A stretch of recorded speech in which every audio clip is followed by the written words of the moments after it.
أشهد أن لا إله إلا الله وحده لا شريك له وأشهد أن محمدا عبده ورسوله أما بعد فأعوذ بالله من الشيطان الرجيم بسم الله الرحمن الرحيم الحمد لله رب العالمين الرحمن الرحيم مالك يوم الدين إياك نعبد وإياك نستعين اهدنا الصراط المستقيم صراط الذين أنعمت عليهم غير المغضوب عليهم ولا الضالين. Ще продължа да споменавам събитията, които са се случили по време на битката при Табук, по време на Хазрат Мухаммад салалаху алейхи васелам. Написано е, че по този повод една жена, която се споменава, че също жените са допринасяли жертви, каквито и жертви са могли, са принесли в полза на ислама. Те принесли финансови жертви, като представили бижутата си на светия пророк салалаху алейхи васелам. Хазрат Муслим Ауд разказва, е написал: битката при Мута,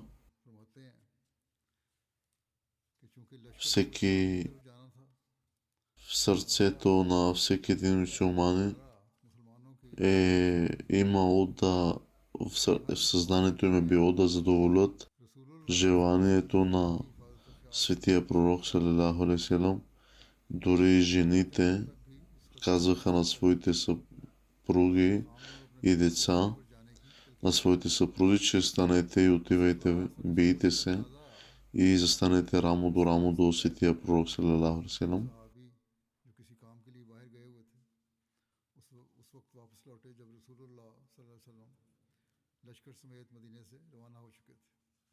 Така, това обаче не било всичко. Всички мюсюлмани били изключително загрижени да защитят светия пророк салалаху алейхи васелам от всякакъв вид вреда, и включително жените. За това те призовали мъжете си да тръгнат редом с светия пророк салалаху алейхи васелам в тази битка. И един от сподвижниците, който бил излязъл по някаква задача, се върнал у дома, когато светия пророк салалаху алейхи васелам напуснал Медина с армията си. Този сподвижник се върнал у дома след известно време и в отсъствието си той искал много да види жена си, т.е. да и се порадва.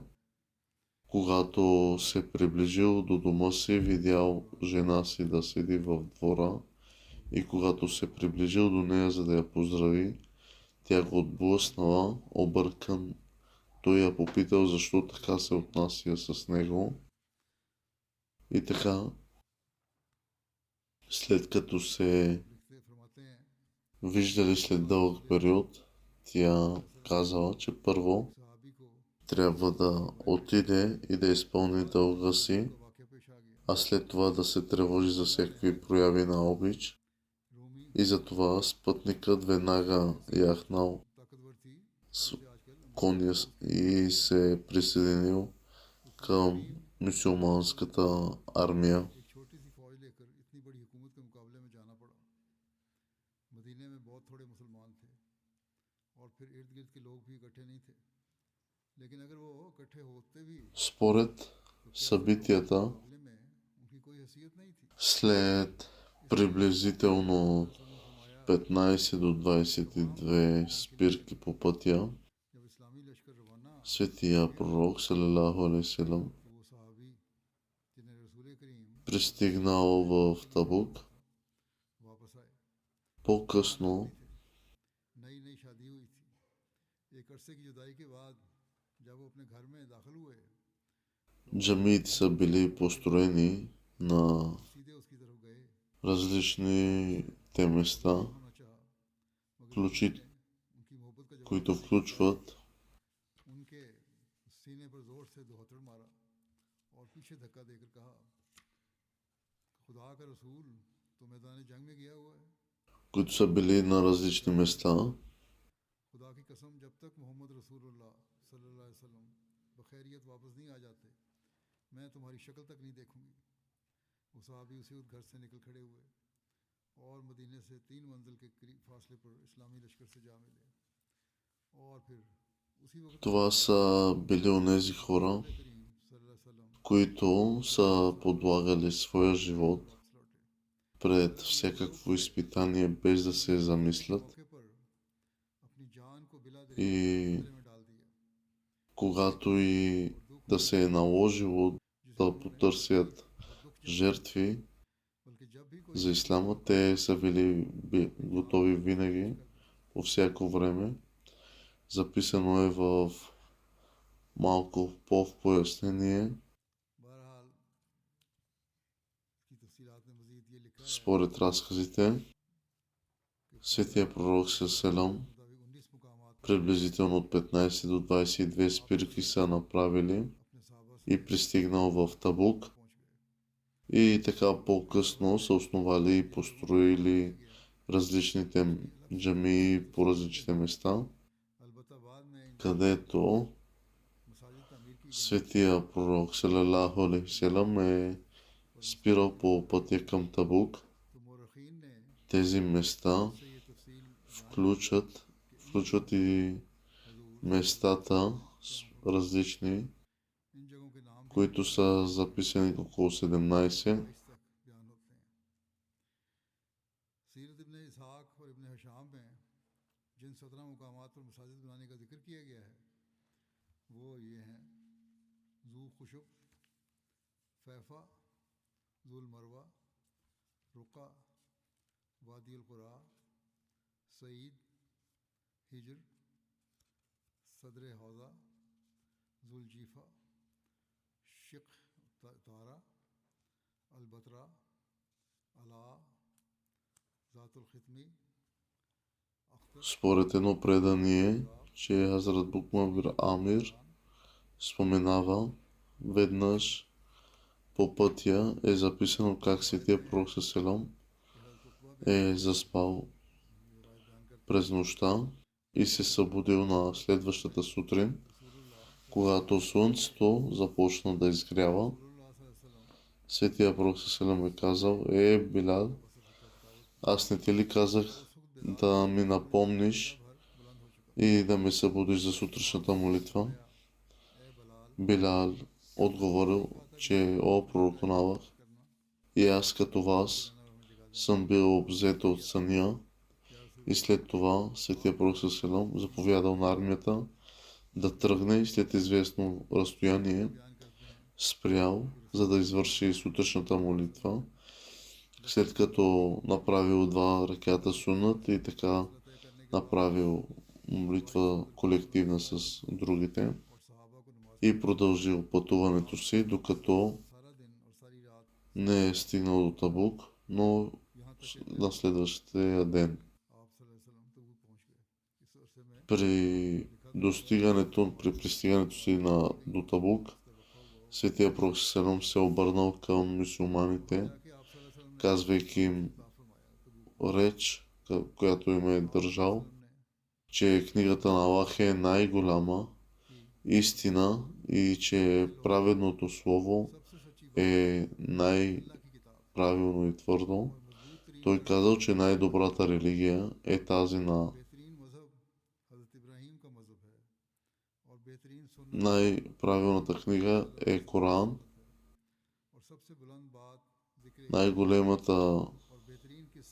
голямото напътствие на пророците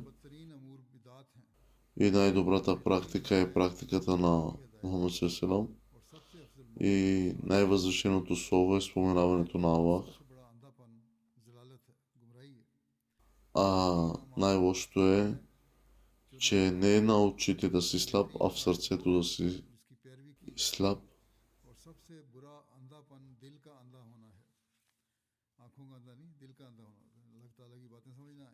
Най-доброто обещание е, а най-добрите дела са тези, извършени с твърдо убеждение и тихо, докато най-лошите са нововведенията.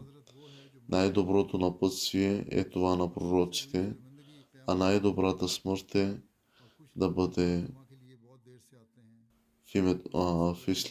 да умреш като мюсюлманин. Най-добрите действия са полезни. Най-доброто напътствие е това, което се следва от пророците. И най-лошата слепота е слепотата на сърцето. След това Светия Пророк ﷺ е казал, че горната ръка е по-добра от долната ръка. По-малкото количество, което е достатъчно, а по-добро от по-голямото количество, което води до невежество, и най-лошото покаяние е това, което се прави непосредствено преди смъртта, и най-големият срам ще бъде в деня на страшния съд.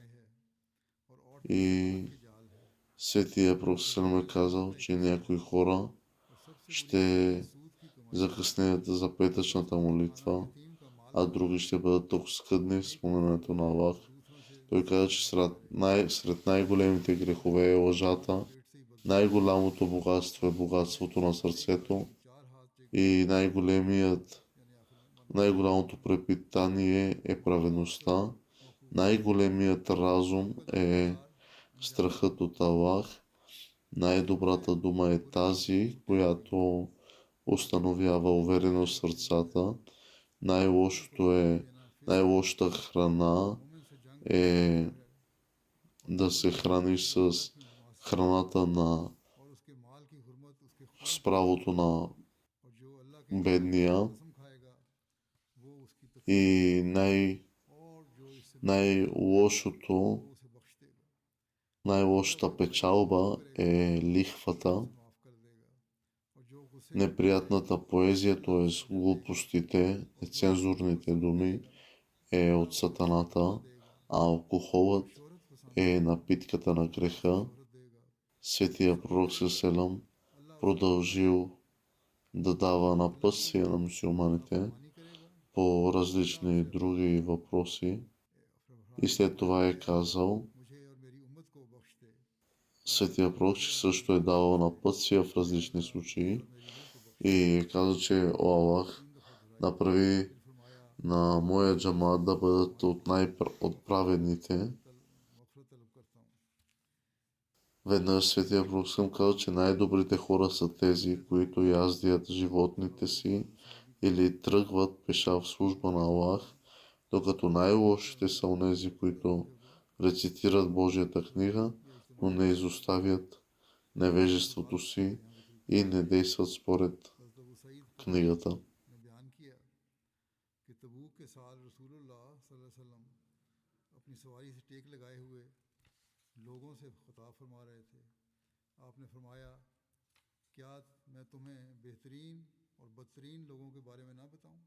Светия Пророк Салам, искате ли да ви дам едни напътствия, които едни от най-добрите хора са тези, които се грижат за своите животни и ходят пеш или служат в служба на Аллах, а най-лошите са онези, които рецитират книгата, но не изоставят своите пороци.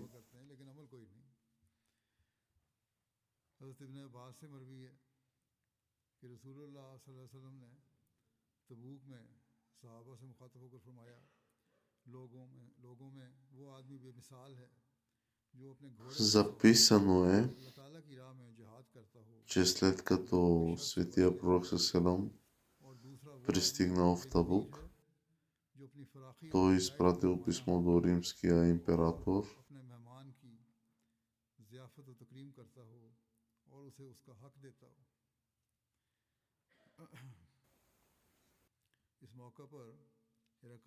Ираклий, който бил в Хомс.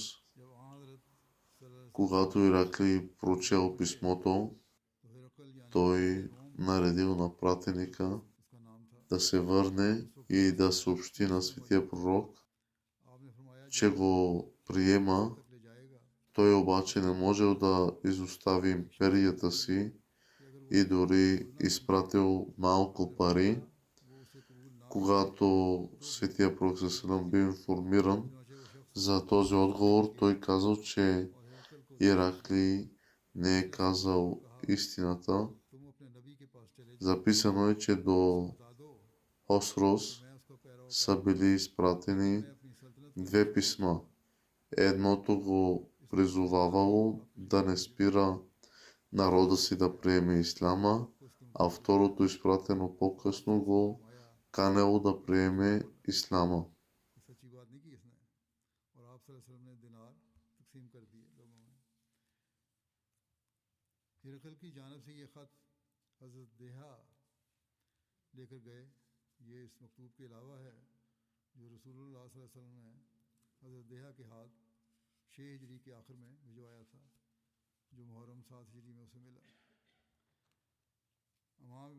Когато Светия Пророк Селам стигнал до Табук, водачите в околните райони са се оплашили и онези, които някога са кроили заговори срещу Светия Пророк Селам, сега се страхували за собственото си оцеляване.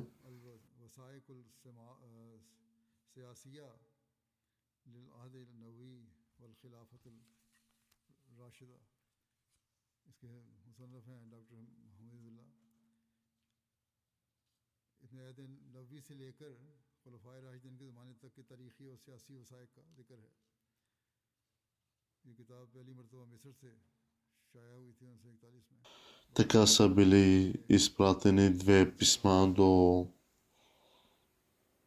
Кесър, до Хосрос. Са били изпратени 2 писма. Едното го призовавало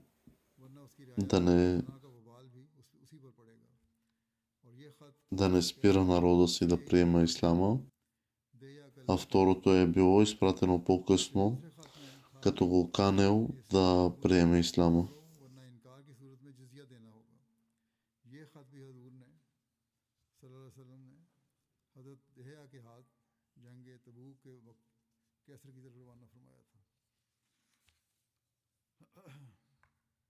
Когато Светия Пророк Селам стигнал до Табук, водачите в околните райони се оплашили и онези, които някога са кроили заговор срещу Светия Пророк Селам.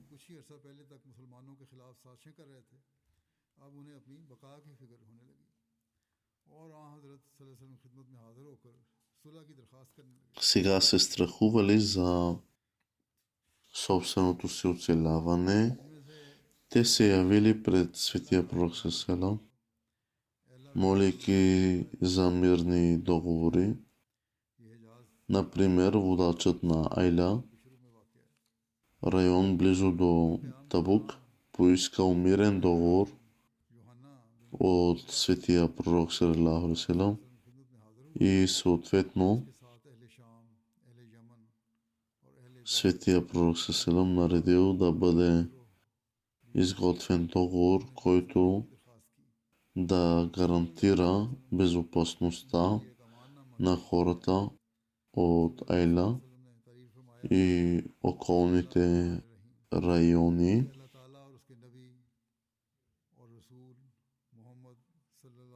Мирен договор бил сключен и с хората от Макна, които били предимно евреи. След това били сключени договори с Джарва и Азру, които се намирали близо до Табук и гарантиращи тяхната безопасност и защита.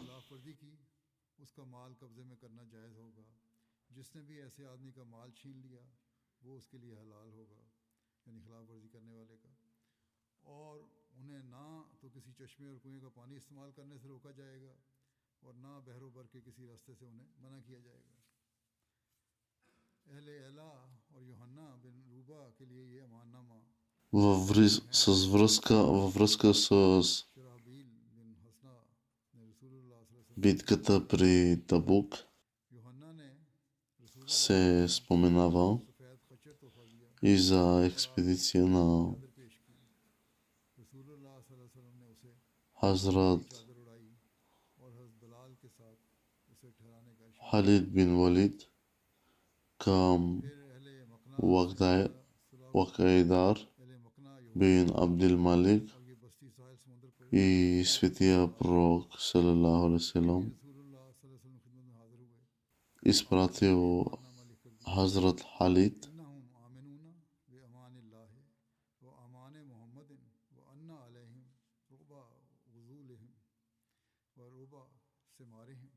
през Раджаб 9 хиджри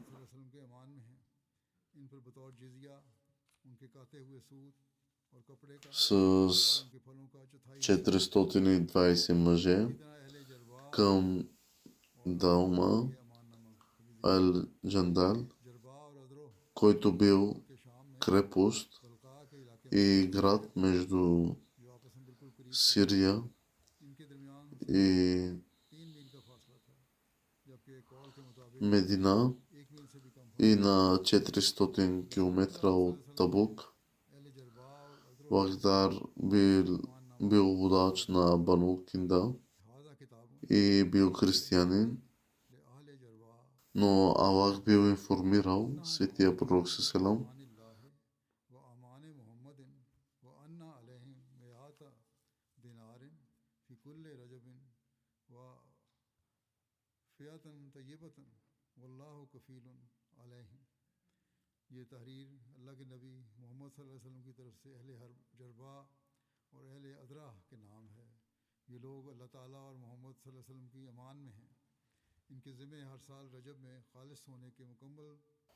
с битката Табук се споменава за един случай, в който Хазрат Халид бин Валид и Абдул Малик, светия пророк саллалаху изпратил Хазрат Халид бин Валид през Раджаб 9 хиджри с 420 мъже към Даумал Джандал, който бил крепост и град между Сирия и Медина на 400 км от Табук.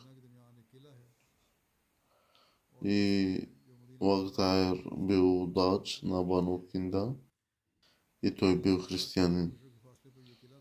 Но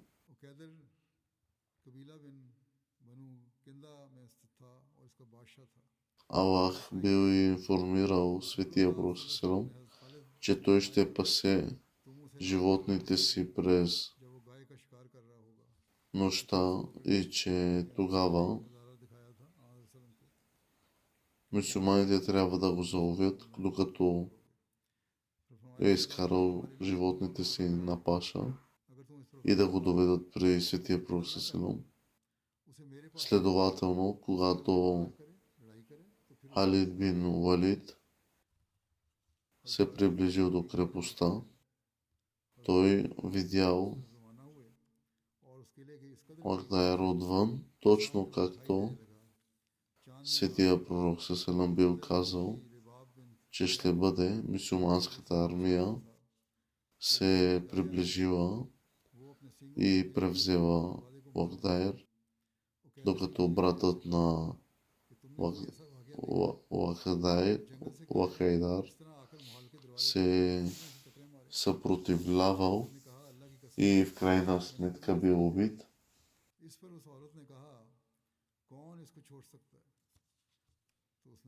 Хазрат Халид бин Валид разиланху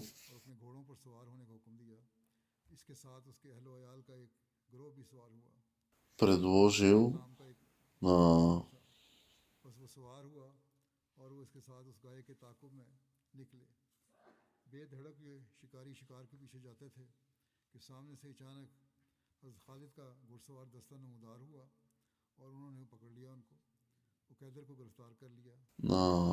Лахдаер мир и защита,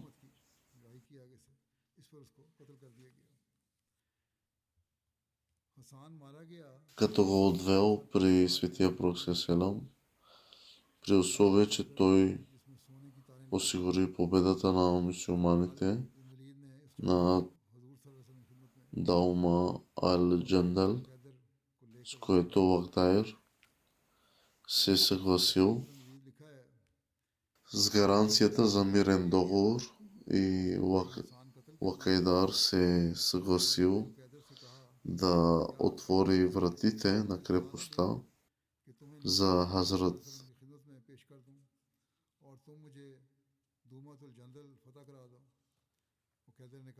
Халид бин Валид. И по време на тази експедиция мюсюлманите получили 2000 камили, 800 пленници и 400 верижни резници, 400 коня.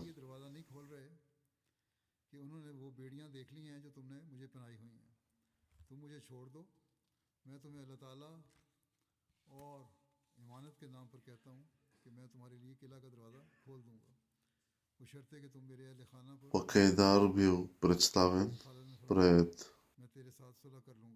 светия пророк салалаху алейхи ва салям, докато носил кръст и копринени дрехи.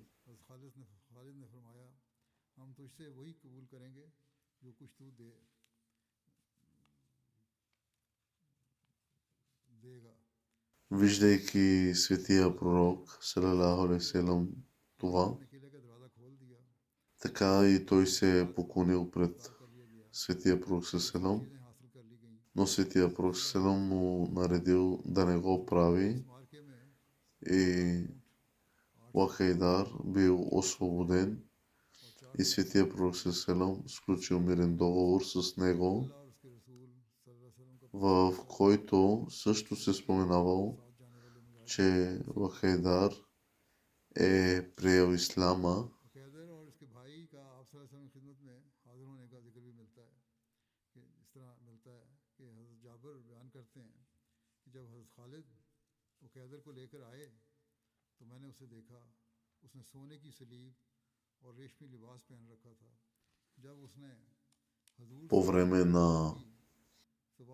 по време на Табук.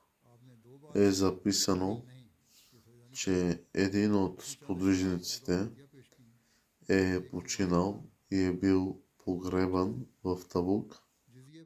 Други сподвижници са пожелали и те да бъдат погребани в Табук по начина, по който е бил погребан този сподвижник.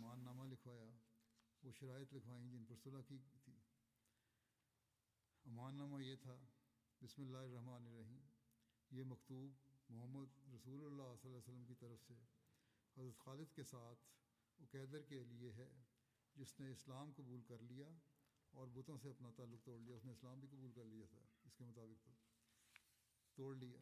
ये अहकाम दूमतुल जंदल और इसके गिर्द गिर्द के लोगों के लिए हैं। हमारे लिए वो ज़मीन По време काबिल ना हो, मजहूल ज़मीन है, बे आवाज़ ज़मीन, असला और ऊँट और किले होंगे, जबकि तुम्हारे लिए शहर के अंदर अंदरूनी हिस्सों की खजूर записано е, че един от сподвижниците е починал и е бил погребан в Табук, मिलेंगी। बाकी जिन но други сподвижници са आवाज़ ज़मीन होगी, пожелали जानवरों को गिना नहीं जाएगा, तुम्हें तुम्हारे जानवर चराने से नहीं रोका जाएगा, तुम वक्त पर नमाज अदा करोगे, पूरी ज़कात दोगे, и те да бъдат погребани в Табук तुम्हारे लिए सच по начина, по който е бил погребан този сподвижник. गवाह है। Един сподвижник разказва, че е видял светия пророк салалаху алейхи вселам, Хазрат Абу Бакър и Хазрат Умар да копаят гроб на починал сподвижник. काश इस दफन होने वाले की जगह वो Светия пророк салам бил слязал в гроба, करते हैं। докато Хазрат Абу Бакър и Хазрат Умар रसूलुल्लाह सल्लल्लाहु му предали тялото на починалия. अलैहि वसल्लम रात के वक्त उठा तो मैंने लश्कर के एक तरफ आग की रोशनी देखी, चुनांचे मैं उसकी तरफ गया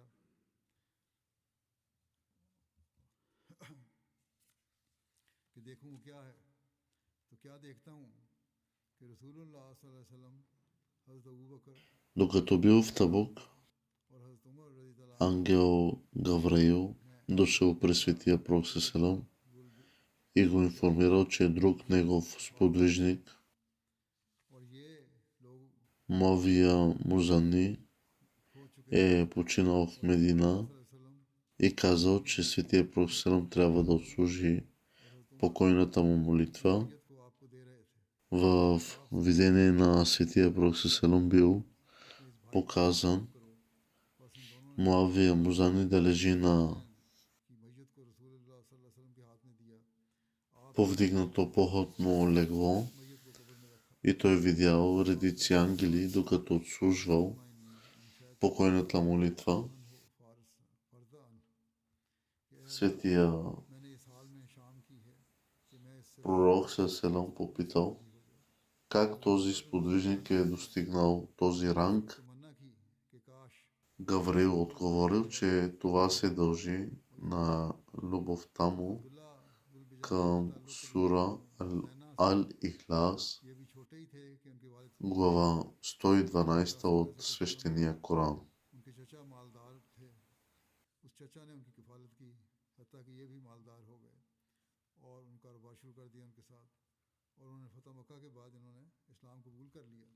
जब इस्लाम कबूल कर लिया तो उनके चचा ने उनसे सब कुछ ले लिया, सब कुछ छीन लिया, यहाँ तक कि उनका इज़ार भी खींच लिया, कमर पर बांधने वाला कपड़ा Записано е, че когато бил в Табук, आई और उन्होंने светия пророк салам को दो हिस्सों में तकसीम किया се е консултирал с своите сподвижници और दूसरे हिस्से को अपने ऊपर ओढ़ लिया। फिर ये मदीना आए, относно में लेट गए, फिर रसूल следващото им की नमाज पढ़ी। напредване. ये कहते हैं कि जब रसूलुल्लाह Сподвижниците отговорили, че थे ако светия пророк салам е бил инструктиран от Аллах да напредва, тогава те биха се присъединили към него. तो उन्हें अजनबी समझा। Светия пророк съм казал, че ако е бил инструктиран от Бог, रसूलुल्लाह тогава няма да се консултира с тях по въпроса. ने अर्ज किया कि मेरा नाम अब्दुल उज़्ज़ा है। इस पर आप सल्लल्लाहु अलैहि वसल्लम ने फरमाया, तुम अब्दुल्ला जुल बिजादैन यानी दो चादरों वाले हो। फिर फरमाया तुम मेरे करीब रहा करो। चुनांचे ये रसूल करीम सल्लल्लाहु अलैहि वसल्लम के मेहमानों में शामिल हो गए और आप उन्हें कुरान करीम सिखाते थे, यहाँ तक कि उन्होंने बहुत सा कुरान याद कर लिया। जब आप तबूक की तरफ रवाना हुए तो उन्होंने अर्ज़ की, या रसूलुल्लाह सल्लल्लाहु अलैहि वसल्लम मेरे लिए शहादत की दुआ करें। आपने दुआ की कि ऐ अल्लाह मैं उसके खून को कुफार पर हराम करता हूँ। उन्होंने अर्ज़ किया कि या रसूलुल्लाह सल्लल्लाहु अलैहि वसल्लम मेरा इरादा ये तो नहीं था। आपने फरमाया Светия пророк салам जिहाद के लिए निकलो направил молитва जिसकी उसे по молба на един от сподвижниците, че да бъде шахид, т.е. да бъде мъченик. И Светия Пророк е казал: аз се моля на Аллах, твоята кръв да бъде харам, забранена над неверниците и да падне на тях. Светия Пророк се помолил. Така сподвижника казал, че аз нямах това предвид. И тогава Светия Пророк му отговорил, че не се притеснява в това нещо. Дори човек да се разболее по време на битка по пътя на Аллах, когато излязъл и умре от температура примерно, пак ще се зачита за мъченик.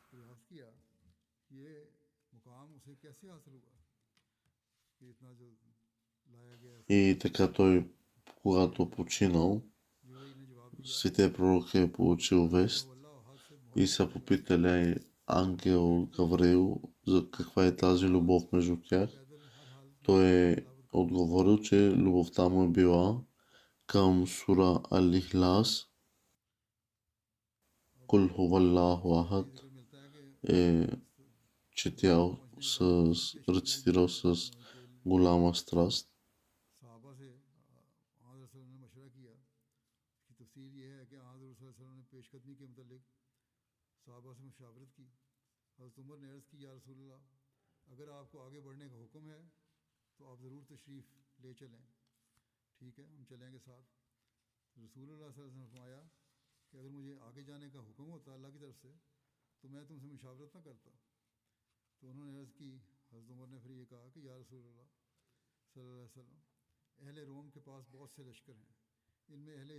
Записано е, че когато бил в Табук, Светия Пророк се е консултирал с подвижниците си за следващото им напредване и сподвижниците отговори, че ако Светия Пророк е бил инструктиран от Аллах да напредва, тогава нямаше да се консултира към тях и те биха се присъединили към него. Тогава Хазрат Умар предложил, че римляните имат огромни армии и само присъствието на Светия Пророк в Табук ги е оплашило и че трябва да се върнат до следващата година, а междувременно да направят и по-нататъчни планове. Записано е, че Светия Пророк се е съгласил да се върне в Медина и е тръгнал, след като е останал в Табук 20 дни. И записано е, че Светия Пророк е прекарал общо 2 месеца далеч от Медина.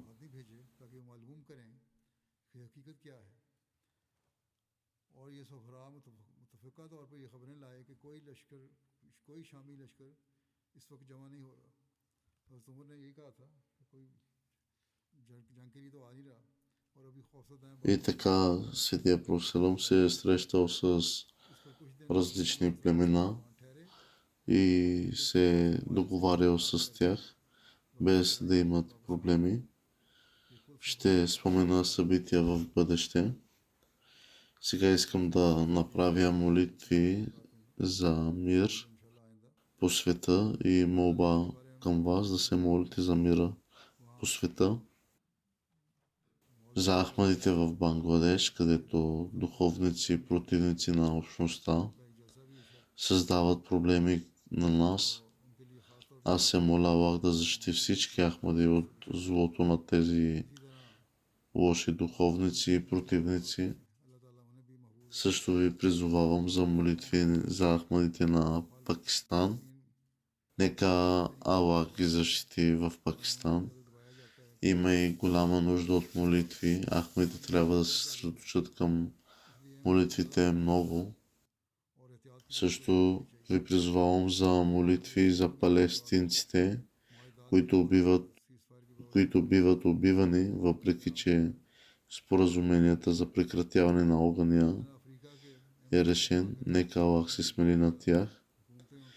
Също за Африка, където в някои страни правителствата причиняват несправедливости, докато в други терористи причиняват вреди, които от своя страна се отразява и на Ахмадите. Аз се моля Аллах да установи мир, сигурност по целия свят. Ще отслужа и една покойна молитва на следния починал член. Мухаммад Хусейн, син на Мухаммад Исмил от Рабуа, Пакистан. Той е оставил съпруга, 3 дъщери и 4 сина. Един от синовете му, Мухаммад Умран, е мисионер в Нигерия и не е могъл да присъства на погребението на баща си поради служба. И друг от синовете му, Мухаммад Лукман, също е отдаден на живота на вярата в служба. Мухаммад Хусейн е бил редовен в постене, в молитви, притежавал е много добродетелни качества, бил е и също муси. Той е бил начело в правенето на финансови жертви и е служил на общността в различни качества.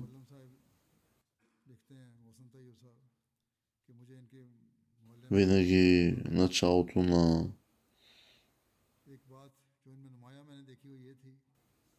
обявяването на годината на финансовите жертви, той е бил един от първите. Аз се моля Аллах да даде прошка, милост и да издигне положението му, да даде търпение на семейството му, особено на синовете му, които не са могли да присъстват на погребението му. Амин.